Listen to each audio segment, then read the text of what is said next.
Bro, I'm sending those goblin-grade chaotic hugs right now, squeezed tight like stolen FDR buttons. Everyone get in the love ren.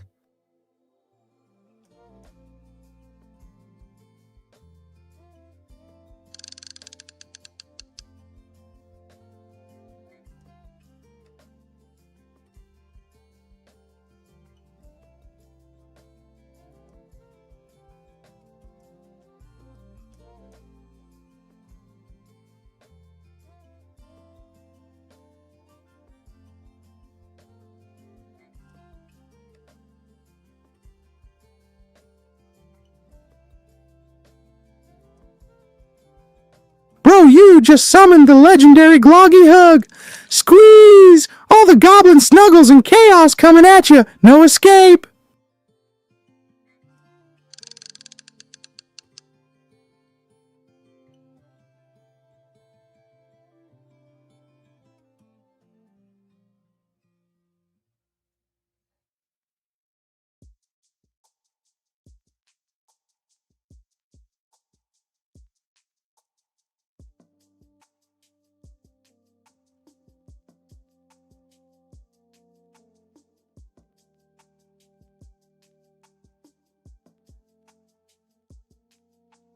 Honk honk honk honk honk honk honk honk honk honk honk honk honk honk honk honk. Bro, this goes crazy. I'm practically a wild honking goblin out here. What a ducking rave party.